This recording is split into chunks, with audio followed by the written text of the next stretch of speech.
Hey, we're coming to you live from the Mecca of basketball, Madison Square Garden, hometown of the New York Knicks. And we're talking to one of the legends here at the Madison Square Garden Arena, Cal Ramsey. Cal is the Director of Special Projects and Community Affairs. Cal, it's such an honor to speak to you. We're talking for, needless to say, Gospel Herald and Fathers and Sons. And it's such a great chance to get a time to talk to you a little bit about your history, your career. I think most people may not know you come from Selma, Alabama. Selma, Alabama. I came here when I was 8 years old. I came to Harlem, and I've been there ever since. I still live in Harlem. Well, I got to ask you, just because Selma has been in the news, there's obviously been a lot of discussion considering the great movie that came out last year. What is your remembrances, or do you still have family there? A couple of cousins down there, but I left when I was 8 years old, so I don't remember much about Selma. I do want to go back to it. I'd like to see what it looks like now. I heard it looks great. Yeah. Well, I think there's been a lot of improvement. Obviously, I think there's going to be a renaming of the bridge, the famous.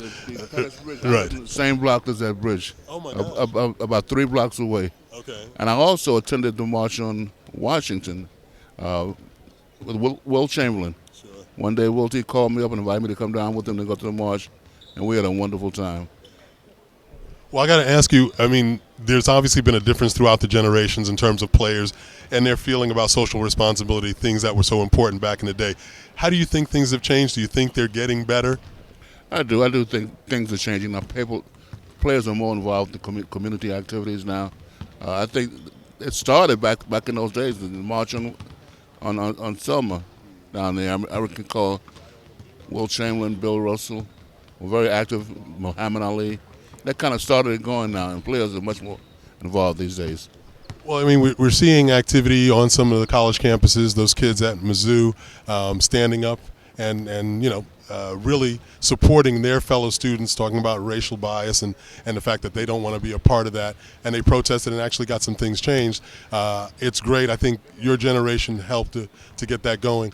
What's your feeling in terms of what you do now for the Knicks in terms of the special projects? And I know a big part of it is student education.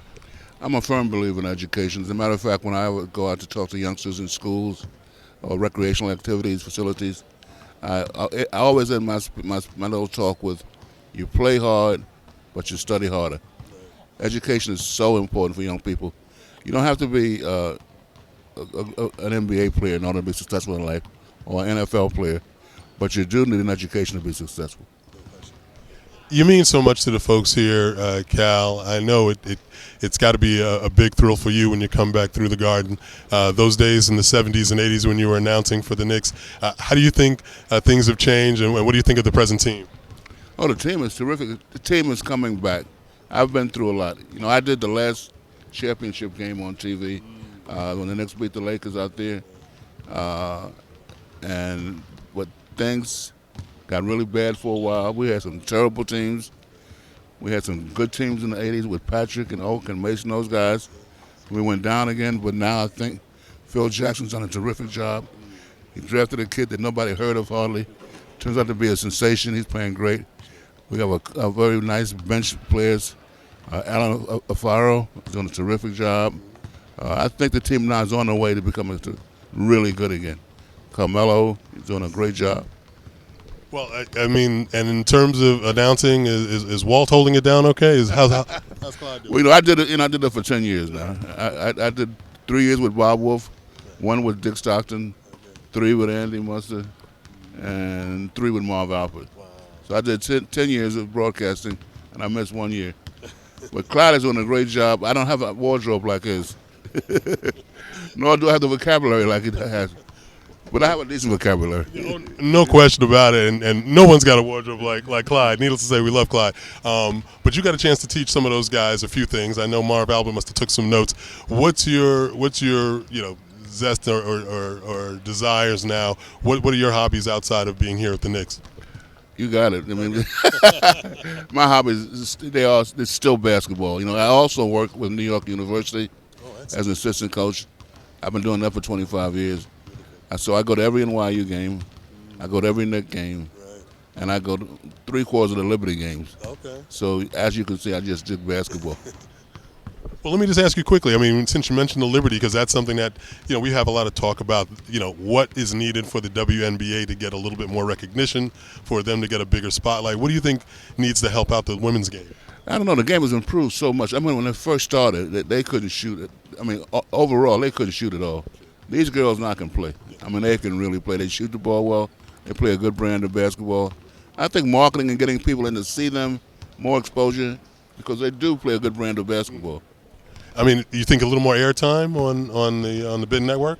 Or? That would help, but that's going to be very costly, as you well know. So I don't know.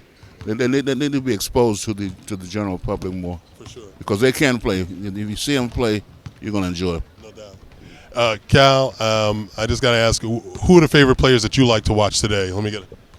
That I like to watch today? Well, I guess who's my favorite player now? Excluding the Knicks, we're not gonna burden you with that. LeBron is a terrific player. His sidekick. Kyrie Irving? No, Tyree's hurt. He's not hurt. Right. He's coming back now. His name slips me now. Okay. Not Shumpert or no. Tristan Johnson, big man. Kevin Love.